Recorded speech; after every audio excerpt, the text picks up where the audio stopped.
30,000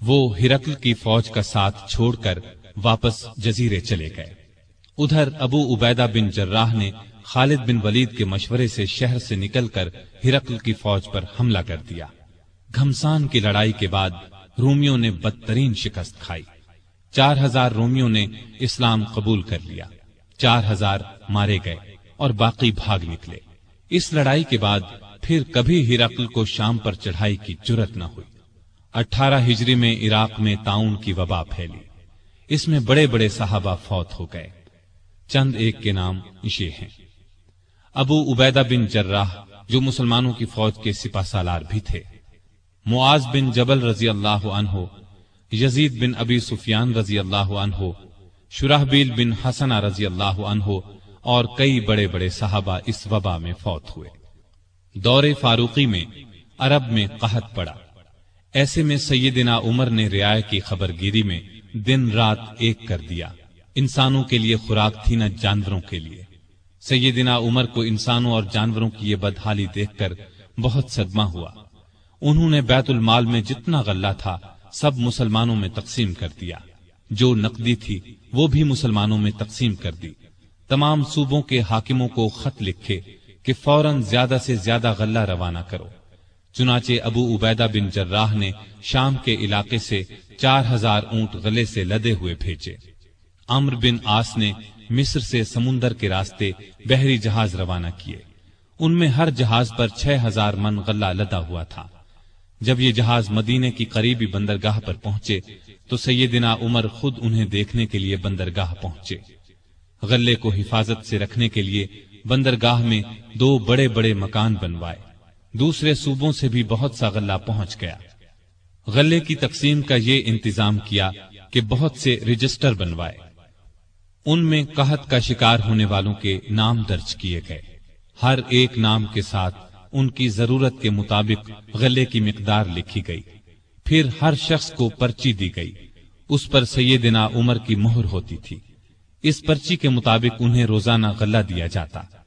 اس کے علاوہ سیدنا عمر ہر روز 20 اونٹ اپنے سامنے ذبح کرواتے اور ان کا گوشت پکوا کر لوگوں کو کھانا کھلاتے۔ اس طرح ہزاروں آدمی روزانہ سیدنا عمر رضی اللہ عنہ کے دسترخوان پر کھانا کھاتے۔ غلے کے علاوہ لوگوں میں کپڑے اور کھجوریں بھی تقسیم کی جاتی، اور خود اپنا یہ حال تھا کہ اس زمانے میں گوشت، دودھ اور گھی کھانا بالکل چھوڑ دیا تھا۔ اکثر بھوکے رہتے یا عام لوگوں کے ساتھ خود بھی کھاتے۔ اس طرح اس کا اثر آپ کے جسم پر پڑا۔ لوگ انہیں دیکھتے اور کہتے، اگر قحط دور نہ ہوا تو رعایا کا غم انہیں مار ڈالے گا۔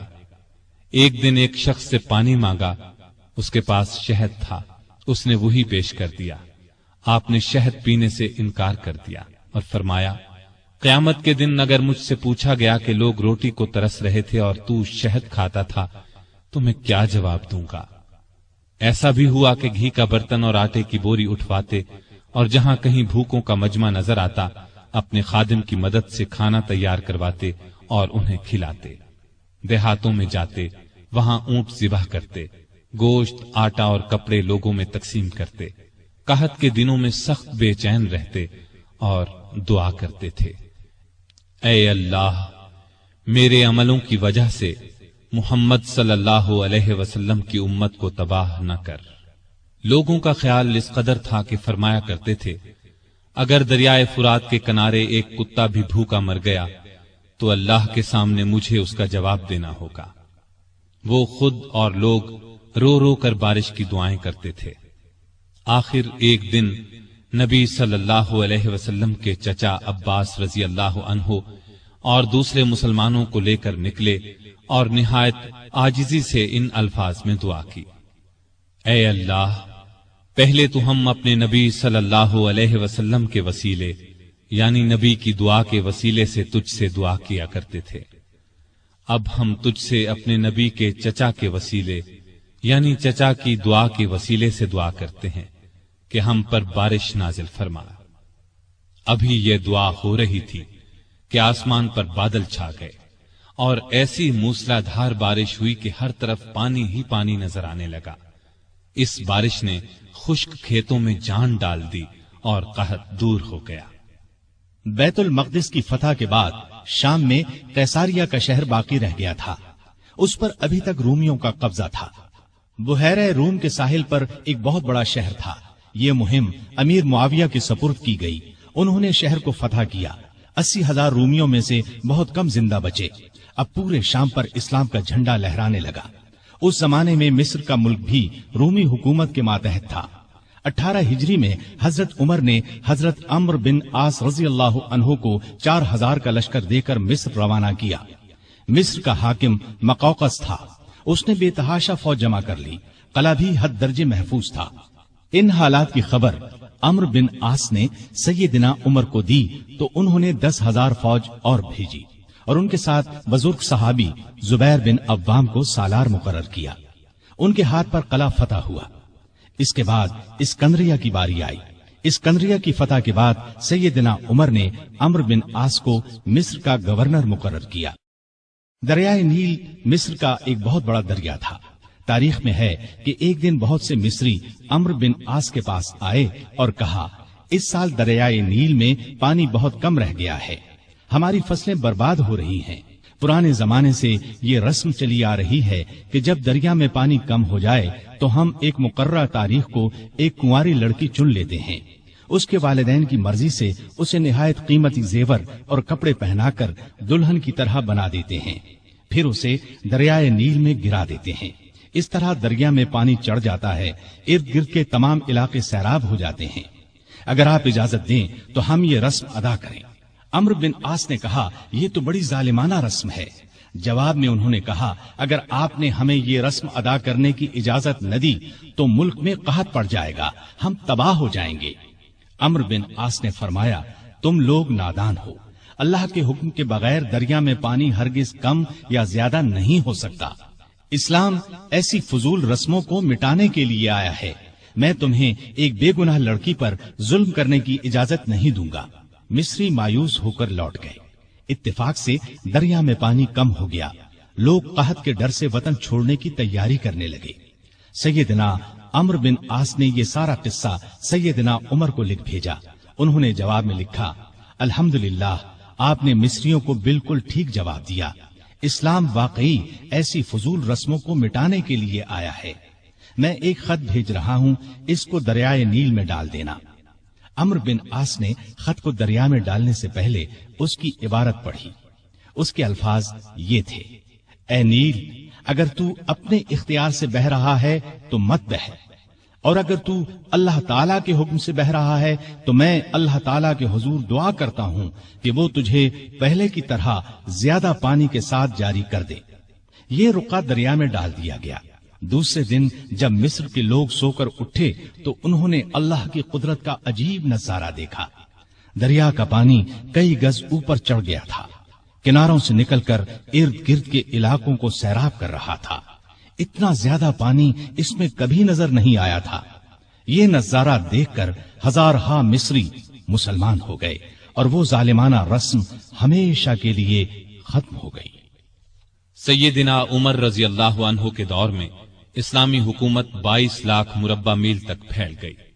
اس میں عرب کے علاوہ عراق، ایران، مصر، فلسطین، بحرین، آرمینیا، آذربائیجان، سیستان وغیرہ بہت سے ملک شامل تھے۔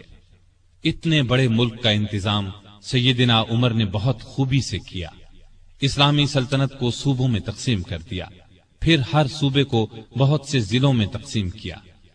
عام طور پر ایک صوبے میں 10 سے لے کر 20 تک ضلع ہوتے تھے۔ ملک کا انتظام صحابہ کرام رضی اللہ عنہم کے مشورے سے کرتے تھے۔ مشورہ کرنے کے لیے انہوں نے ایک مجلس بنائی، اس میں سوجھ بوجھ رکھنے والے بڑے بڑے جلیل القدر صحابہ شامل تھے۔ اس مجلس کو مجلس شورا کہا جاتا تھا۔ اس کے اجلاس مسجد نبوی میں ہوتے تھے۔ ہر صوبے کا ایک گورنر مقرر کیا جاتا تھا، خود بالکل سادہ زندگی بسر کرتے تھے۔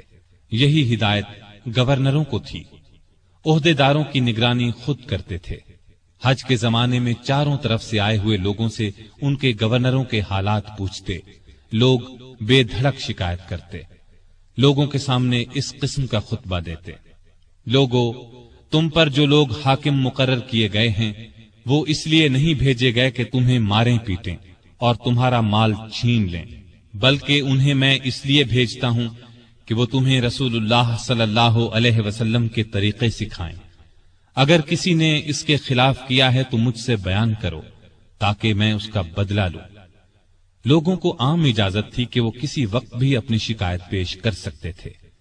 ایک مرتبہ مصر کے ایک غریب شخص نے شکایت کی کہ گورنر کے بیٹے نے بلا وجہ اسے پیٹا ہے۔ آپ نے باپ بیٹے کو بلوا لیا۔ جب دونوں آ گئے تو سیدنا عمر نے اس غریب کو کوڑا دے کر فرمایا، جتنے کوڑے اس نے تمہیں مارے تھے اتنے ہی تم اسے مارو۔ اس غریب نے کوڑے مارنے شروع کیے۔ جب تعداد پوری ہو گئی تو عمر نے فرمایا، اب 2-4 کوڑے گورنر کو بھی مارو، لیکن اس غریب نے ایسا کرنا پسند نہ کیا۔ جزیرے کے گورنر کے بارے میں اطلاع ملی کہ وہ باریک لباس پہنتے ہیں، دروازے پر دربان بھی مقرر کر رکھا ہے۔ آپ نے انہیں فوراً بلوا لیا، ان کے کپڑے اتروا کر بالوں کا بنا ہوا کرتا پہنا دیا اور بکریوں کا ایک ریوڑ منگوا کر انہیں حکم دیا کہ جنگل میں جاؤ اور ان بکریوں کو چراؤ۔ گورنر کا نام ایاز بن غنم تھا۔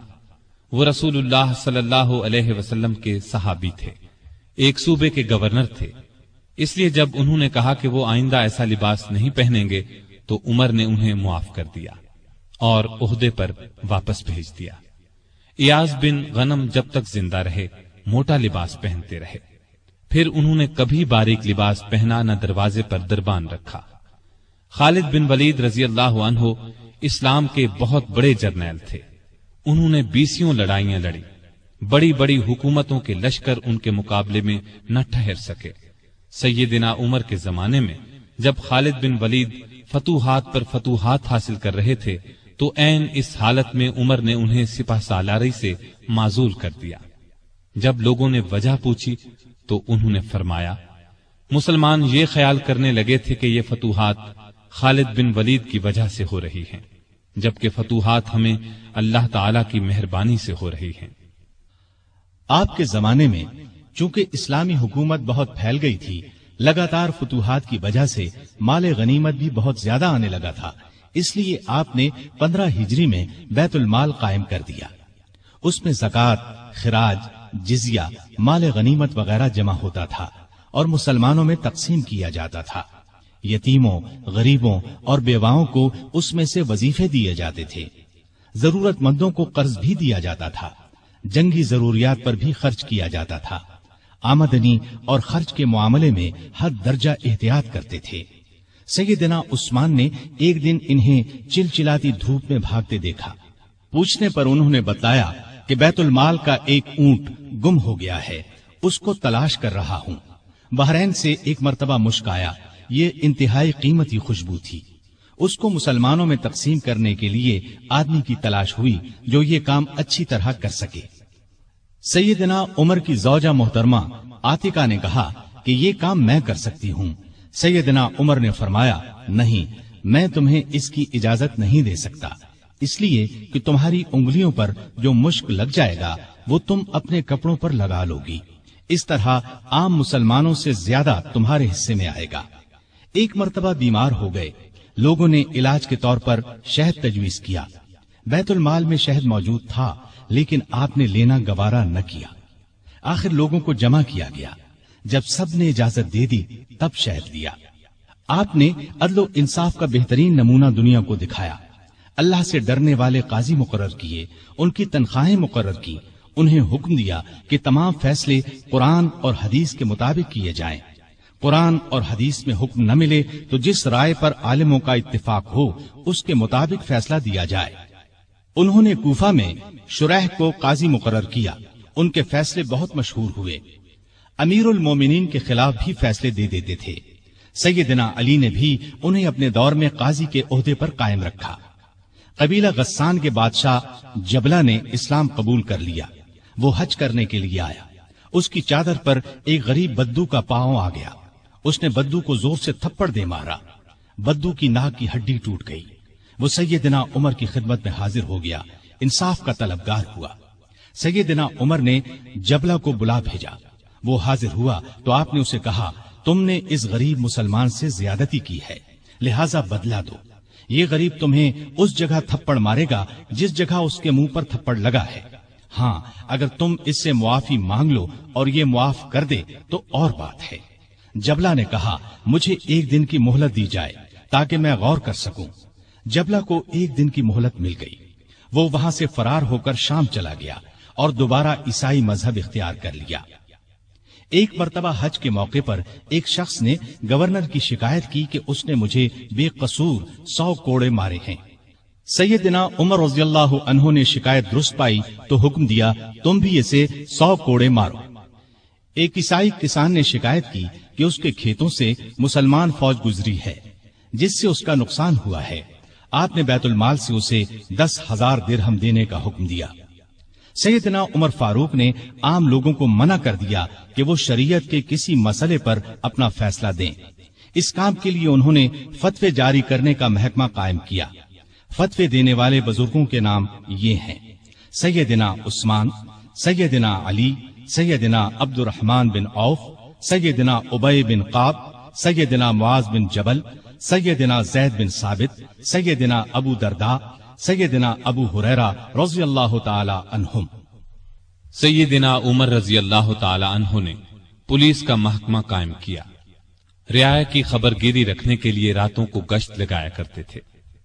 ملک شام کے سفر سے لوٹ رہے تھے کہ ایک بڑھیا نظر آئی. اس سے پوچھا کہ بڑی بھی عمر کے بارے میں کچھ معلوم ہے؟ وہ بولی ہاں، سنا ہے شام گیا ہوا ہے. اللہ اس سے سمجھے، آج تک اس نے مجھے پھوٹی کوڑی تک نہیں دی. اسے معلوم نہیں میں کتنی تنگی سے گزارا کر رہی ہوں. سیدنا عمر نے یہ سن کر فرمایا بڑی بھی تم نے جا کر عمر کو اپنا حال بتایا؟ بڑھیا نے کہا اگر اسے رعایا کا حال معلوم نہیں تو خلافت کیوں کرتا ہے؟ سیدنا عمر فاروق رضی اللہ عنہ یہ سن کر رو پڑے. پھر اس سے پوچھا تم کیا لے کر عمر کو معاف کر سکتی ہو؟ اس نے کہا اگر مجھے 25 دینار مل جائیں تو معاف کر دوں گی. آپ نے اسی وقت اسے 25 دینار دے دیے. وہ خوش ہو کر دعائیں دینے لگی، اللہ عمر کو معاف کرے، اس پر اپنی رحمت نازل کرے. بعد میں سیدنا عمر رضی اللہ عنہ نے اس کا وظیفہ مقرر فرما دیا. ایک رات گشت کے دوران میں چند بچوں کے رونے کی آواز سنی. معلوم ہوا کہ بچے بھوکے ہیں اور ماں نے انہیں بہلانے کے لیے ہانڈی میں صرف پانی ڈال کر آگ جلا رکھی ہے. آپ اسی وقت خادم اسلم کے ساتھ بیت المال گئے. آٹا، گوشت، گھی اور کھجوریں نکال کر خادم سے فرمایا یہ تمام چیزیں میری کمر پر رکھ دو. اسلم نے عرض کیا آپ کیوں تکلیف کرتے ہیں، میں اٹھا لیتا ہوں. آپ نے فرمایا نہیں، قیامت کے دن میرا بوجھ تم نہیں اٹھاؤ گے. پھر سب چیزیں اپنی کمر پر لاد کر لائے. خود کھانا تیار کیا، خود چولہا پھونکا. کھانا تیار ہونے پر اپنے سامنے بچوں کو کھلایا. انہوں نے پیٹ بھر کر کھایا، پھر اچھلنے کودنے لگے. سیدنا عمر انہیں اچھلتے کودتے دیکھتے اور خوش ہوتے رہے. عورت نے ان سے کہا اللہ تمہیں نیک بدلہ دے، امیر المؤمنین بننے کے لائق تو تم ہو نہ کہ سیدنا عمر. سیدنا عمر فاروق رضی اللہ عنہ یہ سن کر مسکرائے. پھر واپس مدینہ آئے اور اس عورت کا وظیفہ مقرر کر دیا. ایک روز شام کے وقت مدینے کے باہر ایک قافلہ اترا. سیدنا عمر نے عبد الرحمن بن عوف رضی اللہ عنہ کو ساتھ لیا اور رات بھر قافلے کا پہرا دیتے رہے. ایک قافلے میں ایک ننھے بچے کو روتے دیکھا تو اس کی ماں پر ناراض ہوئے کہ بچے کو دودھ کیوں نہیں پلاتی. وہ آپ کو پہچانتی نہیں تھی. کہنے لگی امیر المؤمنین نے حکم دیا ہے کہ جب تک بچے ماں کا دودھ پیتے رہیں بیت المال سے ان کا وظیفہ مقرر نہ کیا جائے. میں اس کا دودھ چھڑا رہی ہوں تاکہ وظیفہ لگ جائے. یہ ہے اس کے رونے کی وجہ. سیدنا عمر یہ سن کر روئے. پھر اعلان کر دیا کہ جس دن کوئی بچہ پیدا ہوگا اس کا وظیفہ اسی دن سے مقرر ہو جائے گا. ایک مرتبہ لوگوں کو کھانا کھلا رہے تھے. ایک شخص کو بائیں ہاتھ سے کھانا کھاتے دیکھا. نزدیک جا کر اس سے کہا دائیں ہاتھ سے کیوں نہیں کھاتے؟ اس نے کہا میرا دایاں ہاتھ موتا کی لڑائی میں کٹ گیا تھا. یہ سن کر سیدنا عمر رونے لگے، اس کے پاس بیٹھ گئے اور بولے، افسوس، تمہیں وضو کون کراتا ہوگا؟ پھر اس کی خدمت کے لیے ایک خادم دیا اور ضرورت کی چیزیں اس کے گھر بھجوائیں۔ ایک رات گشت کے دوران میں ایک عورت کی آواز سنی۔ وہ اپنی بچی سے کہہ رہی تھی، دودھ میں پانی ملا دے۔ بیٹی نے یہ سن کر کہا، ماں، امیر المؤمنین کا حکم ہے کوئی دودھ میں پانی نہ ملائے۔ ماں نے یہ سن کر کہا، باتیں نہ بنا، پانی ملا۔ امیر المؤمنین کون سا دیکھ رہے ہیں؟ لڑکی نے کہا، امیر المؤمنین تو نہیں دیکھ رہے، مگر اللہ تو دیکھ رہا ہے۔ سیدنا عمر نے ماں بیٹی کی یہ گفتگو سنی تو اپنے خادم سے کہا، اس گھر کو اچھی طرح پہچان لو۔ دوسرے دن ان کے بارے میں پتہ کروایا۔ انہیں لڑکی کی ایمانداری اس قدر پسند آئی کہ اپنے بیٹے عاصم کے لیے رشتہ مانگ لیا۔ اس طرح یہ شادی ہوئی۔ بنو امیہ کے عمر بن عبدالعزیز رحمت اللہ علیہ اسی خاتون کے نواسے تھے۔ انہیں عدل و انصاف، سادگی، پرہیزگاری کی وجہ سے دوسرا عمر کہا جاتا ہے۔ ان کا دور بہترین دور ہوا۔ مدینے کی ایک بے سہارا اندھی عورت کے گھر کی صفائی امیر المومنین خود کیا کرتے تھے۔ رسول اللہ صلی اللہ علیہ وسلم کے ایک صحابی سعید بن یربوک کی آخری عمر میں بینائی جاتی رہی۔ ان کے لیے ایک خادم مقرر کیا جو انہیں مسجد تک لاتا تھا۔ راستہ چلتے ایک عورت نے سیدنا عمر فاروق کو روک لیا اور کہا، میں رسول اللہ صلی اللہ علیہ وسلم کے صحابی خفاف بن ایما کی بیٹی ہوں۔ شوہر فوت ہو گیا ہے، چھوٹے چھوٹے بچے ہیں، کوئی زمین بھی نہیں ہے۔ بچوں کو گھر میں چھوڑ کر محنت مزدوری بھی نہیں کر سکتی کہ بچوں کو کوئی نقصان نہ پہنچ جائے۔ حضرت عمر نے اس کی پوری بات توجہ سے سنی اور فرمایا، تم تھوڑی دیر یہیں ٹھہرو۔ یہ کہہ کر گھر گئے۔ واپس لوٹے، ایک موٹے تازے اونٹ پر بہت سا سامان لدا ہوا ساتھ لائے۔ اس پر کپڑے اور نقد رقم بھی تھی۔ اس عورت سے فرمایا، یہ اونٹ لے جاؤ، جب ختم ہو جائے تو بتا دینا۔ جہاد پر جانے والے مسلمانوں کے گھر والوں کا بہت خیال رکھتے تھے۔ ان کے گھروں میں جا کر ان کی عورتوں سے کہتے، تمہیں بازار سے کچھ منگوانا ہو تو میں لا دیتا ہوں۔ بیوہ عورتوں کا پانی بھر دیتے۔ مجاہدین کے خط آتے تو یہ خط خود ان کے گھروں میں پہنچاتے، ان سے جواب لے کر مجاہدین کو بھجواتے۔ بیت المال سے حاجت مندوں کو دیتے۔ راستوں میں چوکیاں بنوائیں تاکہ رستے محفوظ ہو جائیں۔ شہروں میں مہمان خانے بنوائے۔ ملک میں جگہ جگہ نہریں کھدوائیں جن سے آپاشی آسان ہو گئی۔ سڑکیں اور پل بنوائے۔ نئے شہر بسائے۔ قریباً 4000 مسجدیں تعمیر کروائیں۔ حرم کعبہ کو وسیع کروایا۔ مسجد نبوی کو وسیع کروایا۔ مردم شماری کا نظام رائج کیا۔ سکہ جاری کیا۔ سن ہجری قائم کیا۔ جنگوں کا سلسلہ بڑھا تو فوجی نظام قائم کیا۔ فوجیوں کی تنخواہیں مقرر کی۔ مجاہدین کے بیوی بچوں اور غلاموں کے لیے وظیفے مقرر کیے۔ فوج کو 2 حصوں میں تقسیم کیا۔ ایک باقاعدہ فوج جو ہمیشہ محاذوں پر رہتی تھی، دوسری رضاکار فوج۔ یہ لوگ عموماً گھروں میں رہتے تھے، ضرورت پڑنے پر انہیں محاذ پر بھیجا جاتا۔ ان کی تنخواہیں باقاعدہ فوج سے کم تھیں۔ ملک میں جگہ جگہ فوجی چھاونیاں قائم کی۔ چھاونیوں کے ساتھ استبل تعمیر کروائے۔ ان میں 4-4 ہزار گھوڑے تیار رہتے تھے۔ اونٹ بھی موجود رہتے۔ فوج کے ساتھ خزانچی، طبیب، جراح، غنیمت کے مال کا حساب رکھنے والے، دوسری زبانیں جاننے والے اور دشمن کی جاسوسی کرنے والے بھی رہتے تھے۔ فوج کی تعلیم کا بھی انتظام کیا۔ فوج کو یہ ہدایات تھیں کہ دشمن سے جو عہد کرو اس کو پورا کرو۔ بچوں، عورتوں، بوڑھوں اور راہبوں کو قتل نہ کرو۔ مال غنیمت میں خیانت نہ کرو۔ آبادیوں کو ویران نہ کرو۔ پھلدار درختوں کو نہ کاٹو۔ جو لوگ جنگ میں قیدی بنا لیے جائیں انہیں ان کے قریبی رشتہ داروں سے جدا نہ کرو۔ لڑائی میں مارے جانے والوں کے ہاتھ پاؤں، ناک کان نہ کاٹو۔ قرآن اور حدیث کی تعلیم عام کر دی۔ سیدنا عمر خود بہت بڑے فقیہ تھے۔ انہوں نے تمام علاقوں میں فقیہ مقرر کیے۔ لوگ ان سے دینی مسائل پوچھتے تھے۔ ان کے زمانے میں اسلام کی بہت اشاعت ہوئی۔ غیر مسلموں سے اچھے سلوک کی وجہ سے بھی اسلام بہت تیزی سے پھیلا۔ انصاف کا دامن کسی قیمت پر نہیں چھوڑتے تھے۔ شام میں مسلمانوں کو مسجد بنانے کے لیے ایک زمین کی ضرورت پیش آئی۔ زمین ایک یہودی کی تھی۔ مسلمانوں نے زمین اس سے خریدنا چاہی، لیکن یہودی نے انکار کر دیا۔ مسلمانوں نے زبردستی زمین پر قبضہ کر کے مسجد بنا لی۔ یہودی نے سیدنا عمر سے شکایت کی۔ سیدنا عمر فاروق نے حکم دیا کہ مسجد ناجائز طریقے سے بنائی گئی ہے، اسلام اس کی اجازت نہیں دیتا، مسجد کو گرا کر زمین یہودی کو دے دی جائے۔ چنانچہ زمین یہودی کو واپس دے دی گئی۔ اس نے اس جگہ اپنا مکان بنا لیا۔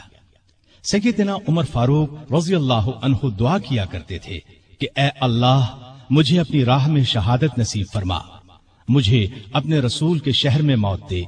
خلافت کے 11ویں سال اللہ تعالیٰ نے ان کی یہ دونوں دعائیں پوری کر دیں۔ ذی الحج 23 ہجری میں حج کے لیے مکہ گئے۔ آپ جب حجر اسود کو بوسہ دیتے تو کہتے تھے، اے حجر اسود، میں جانتا ہوں کہ تو ایک پتھر ہے، تو نہ نفع دے سکتا ہے اور نہ نقصان۔ اگر میں نے رسول اللہ صلی اللہ علیہ وسلم کو تیرا بوسہ لیتے ہوئے نہ دیکھا ہوتا تو میں تیرا بوسہ نہ لیتا۔ یہ سیدنا عمر کی توحید کا کمال نمونہ ہے۔ حج سے فارغ ہو کر اس مہینے کی آخری تاریخوں میں واپس لوٹے۔ جمعے کے دن مسجد میں خطبہ دیا جو بہت طویل تھا۔ اس میں لوگوں کو بہت نصیحتیں کی۔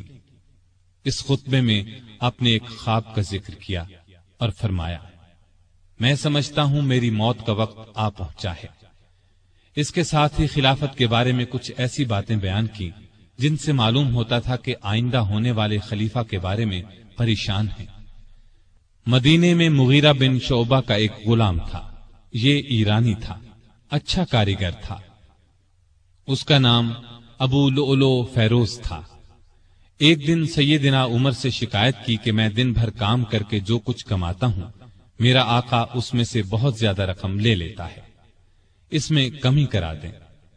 سیدنا عمر نے پوچھا، تم کون سا کام جانتے ہو؟ اس نے کہا، میں لوہار بھی ہوں، بڑھئی بھی ہوں اور بیل بوٹے بھی بنانا جانتا ہوں۔ سیدنا عمر نے دریافت کیا، تمہارا آقا تم سے روزانہ کتنی رقم لیتا ہے؟ اس نے کہا، 2 درہم روزانہ۔ اس پر سیدنا عمر نے فرمایا، تم جو کام جانتے ہو اس کے مقابلے میں تو یہ رقم زیادہ معلوم نہیں ہوتی۔ اس پر ابو لؤلؤ ناراض ہو کر چلا گیا۔ اگلے دن ابو لؤلؤ فجر کی نماز سے پہلے مسجد میں چھپ کر بیٹھ گیا۔ سیدنا عمر لوگوں کو نماز پڑھانے لگے تو اس نے کونے سے نکل کر 2 دھاری خنجر سے امیر المؤمنین پر 6 وار کیے اور پھر صفوں میں کھڑے مسلمانوں کو زخمی کرتا باہر بھاگا، لیکن مسلمانوں نے پکڑ لیا۔ اس پر اس نے وہی خنجر اپنے پیٹ میں جھونک لیا اور مر گیا۔ ادھر امیر المؤمنین شدید زخمی ہو گئے۔ انہوں نے عبد الرحمن بن عوف رضی اللہ عنہ کا ہاتھ پکڑ کر اپنی جگہ کھڑا کر دیا، خود زمین پر گر پڑے۔ لوگوں نے نماز سے فارغ ہو کر دیکھا، جن مسلمانوں کو ابو لؤلؤ نے زخمی کیا تھا ان میں سے 7 دم توڑ چکے تھے، باقی بہت زیادہ زخمی نہیں ہوئے تھے۔ البتہ سیدنا عمر کی حالت نازک تھی۔ ایسے میں انہوں نے عبداللہ بن عباس سے پوچھا، مجھے کس نے مارا ہے؟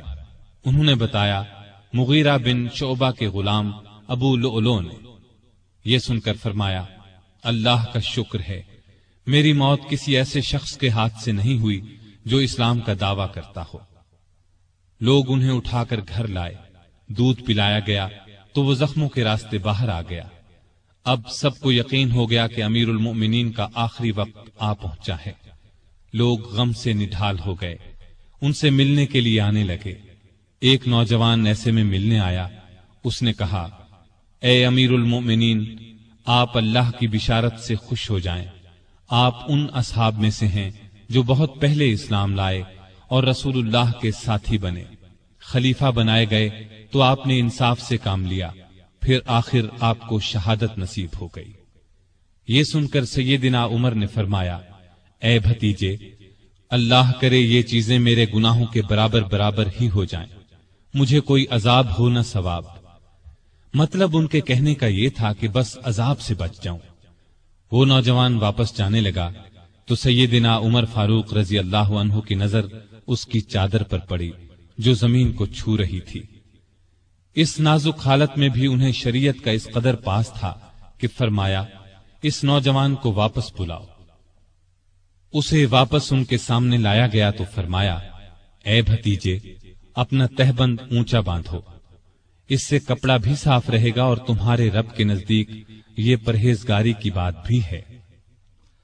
سیدنا ابن عباس رضی اللہ عنہ نے ان کا مرتبہ اور نیکیاں بیان کی تو فرمایا اللہ کی قسم، اگر میرے پاس دنیا بھر کا سونا ہوتا تو اس سے پہلے کہ میں اللہ کے عذاب کو دیکھوں میں اسے اللہ کی راہ میں دے دیتا، یعنی عذاب کے خوف سے سارا سونا خیرات کر دیتا۔ اس کے بعد اپنے بیٹے عبداللہ کو بلایا، ان سے پوچھا کہ مجھ پر کتنا قرض ہے۔ انہوں نے حساب لگا کر بتایا 86,000 درہم۔ اس پر انہیں کچھ ہدایات دی، آخر میں فرمایا اس قرض کو میری طرف سے ادا کر دینا۔ اس کے بعد فرمایا ام المومنین عائشہ صدیقہ رضی اللہ تعالی عنہا کے پاس جاؤ اور کہو عمر بن خطاب آپ کو سلام کہتا ہے اور اپنے 2 ساتھیوں یعنی نبی کریم صلی اللہ علیہ وسلم اور ابو بکر کے ساتھ دفن ہونے کی اجازت چاہتا ہے۔ عبداللہ بن عمر عائشہ صدیقہ کی خدمت میں حاضر ہوئے۔ وہ اس وقت سیدنا عمر کے صدمے میں رو رہی تھی۔ ان کا پیغام سن کر فرمایا یہ جگہ میں نے اپنی قبر کے لیے رکھی تھی، لیکن اپنے آپ پر عمر کو ترجیح دیتی ہوں۔ سیدنا عبداللہ یہ جواب سن کر واپس آئے اور سیدنا عمر کو ان کا جواب بتایا۔ آپ نے اللہ کا شکر ادا کیا، پھر فرمایا میں مر جاؤں تو میرا جنازہ اٹھا کر وہاں لے جانا اور انہیں سلام کر کے ایک بار پھر عرض کرنا عمر بن خطاب اجازت طلب کرتا ہے، اگر اجازت دے دیں تو مجھے اندر لے جا کر دفن کر دینا، اور اگر انکار کر دیں تو عام مسلمانوں کے قبرستان میں دفن کر دینا۔ حالت جب زیادہ نازک ہو گئی تو فرمایا خلافت کا حقدار عثمان، علی، زبیر، عبد الرحمن بن عوف اور سعد بن ابی وقاص رضی اللہ عنہم سے زیادہ کسی کو نہیں سمجھتا۔ رسول اللہ صلی اللہ علیہ وسلم بھی وفات تک ان سے خوش تھے۔ ان میں سے جسے خلیفہ چن لیا جائے اس کی اطاعت کرنا۔ پھر اپنے بعد ہونے والے خلیفہ کو وصیت کی کہ مہاجرین اور انصار سے اچھا سلوک کرنا، جو لوگ ہماری پناہ میں آ گئے ان کی جانوں اور مالوں کی حفاظت کرنا، ان سے کیے ہوئے ہر عہد کو پورا کرنا۔ آپ 27 ذی الحج 23 ہجری کو زخمی ہوئے۔ 3 دن بعد 1 محرم 24 ہجری کو وفات پائی اور شہادت کے درجے پر فائز ہوئے۔ اس وقت عمر 63 سال تھی۔ جنازہ چارپائی پر رکھا گیا تو چاروں طرف لوگ جمع ہو گئے۔ سیدنا علی رضی اللہ عنہ آئے تو فرمایا اللہ آپ پر رحم فرمائے، آپ نے کوئی ایسا شخص نہیں چھوڑا کہ اللہ کے سامنے جانے کے لیے مجھے اس کے عمل آپ کے عمل سے زیادہ پسند ہو۔